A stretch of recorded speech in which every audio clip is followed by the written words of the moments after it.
peristiwa yang saya sampaikan kemarin.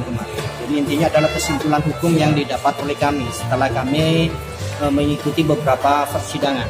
Itu kan kesimpulan dari kami. Kalau jaksa kemarin kan sudah kesimpulan jaksa kan menuntut kan begitu.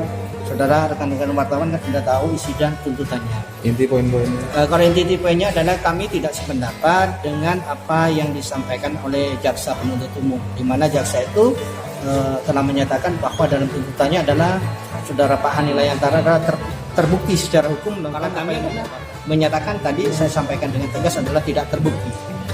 Kenapa dilakukan tidak terbukti? Karena rangkaian peristiwa pidana yang didakwakan oleh terdakwa adalah tidak bersesuaian dengan hukum. Satu, undang-undang yang dipakai adalah Undang-Undang 3 tahun 2002 tentang perlindungan anak. Lalu tiba-tiba di dalam tuntutannya memasukkan undang-undang yang terbaru, Undang-Undang 35 2014 dan Undang-Undang nomor 17 tahun 2016. Ini kan sangat janggal sekali. Padahal dakwaan adalah ukuran pemidanaan. Ya kan? Dakwaan itu adalah ukuran pemidanaan. Kalau tidak tercantum di dalam dakwaan, tidak boleh diikutkan dalam tuntutan. Itu loh. Itu kan tidak boleh. Umpamanya seseorang mencuri, tapi di dakwanya tidak didakwakan mencuri, tahu-tahu ada dakwaan mencuri. Ini dakwaan tambahan muncul di dalam surat tuntutan dan itu tidak boleh. Jadi ukuran pemidanaan sekali lagi, jadi bukan tuntutan ukuran pemidanaan. Ukuran pemidanaan adalah surat dakwaan. Di dalam 143 Kitab Undang Hukum Acara Pidana. Ya, itu kan kabur sudah dakwanya. Kenapa memasukkan dalam tuntutannya undang-undang yang tidak pernah didakwakan? Tahu muncul. Itu yang saya sampaikan tadi. Otomatis itu adalah sebuah pelanggaran hukum memasukkan undang-undang baru ketika merumuskan sebuah tuntutannya, sementara dalam dakwaannya tidak pernah dimasukkan.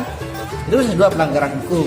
Yang kedua, dari bukti materialnya sama sekali tidak digunakan, tidak ditemukan bukti material bahwa terdakwa Pak Hani itu melakukan perbuatan cabul. Sama sekali tidak ditemukan itu. Tapi jaksa menggunakan ukuran alat bukti dan petunjuk. Nah, petunjuk itu hanya bisa digunakan oleh hakim dalam pemidanaan nanti, gitu kan. Jadi saya tetap menyatakan bahwa Pak Hani itu adalah tidak terbukti secara sah dan meyakinkan bukan sebuah perbuatan pidana itu. Ada berapa poin tadi? Banyak poin. Jadi kalau saya menyebutkan beberapa poin, banyak sekali poinnya, tapi yang substansi adalah penambahan rumusan undang-undang dalam surat tuntutannya itu adalah sebuah pelanggaran hukum.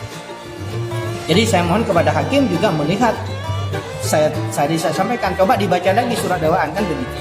Juga baca lagi surat tuntutan kan tidak sama. Itu Pak Hani harus bebas hukum. Harus bebas hukum. Jadi saya sampaikan tadi bahwa hakim harus ada keberanian hukum. Jadi sudah sampaikan hakim itu adalah mengadili berdasarkan fakta, bukan berdasarkan opini. Kalau sementara Pak Hani kan sudah di justice, diopinikan di masyarakat bahwa dia pelakunya. Jadi saya tadi tegas ke hakim menyampaikan jangan beropini di luar itu, publik di luar menyatakan begini, jangan didengar. Karena kenapa? Karena ukurannya adalah pemidanaan adalah di dalam persidangan, bukan di luar persidangan. Coba siapa yang tahu bahwa Pak Hani itu melakukan peristiwa pidana seperti itu? Tidak ada yang tahu, tidak ada saksi sama sekali. Saksi itu kan korban kan satu pihak, satu alat bukti. Kalau saya dikatakan dipukul orang, padahal saya tidak, kan harus ada bukti mendukung. Visum tidak ada. Seharusnya alat bukti yang digunakan itu adalah visum sebagai ukuran pemidanaan. Ini visum tidak ada. Bukti surat apa? Bukti surat KTP, KK gitu loh kan, cuma surat pernyataan itu bukan bukti hukum. Kenapa? Kalau hukum pidana adalah yang dicari adalah kebenaran material, bukan kebenaran formil. Umpamanya seseorang, oh ya saya membunuh Pak, bikin pernyataan, ternyata bukan pembunuhnya, jadi bukti material.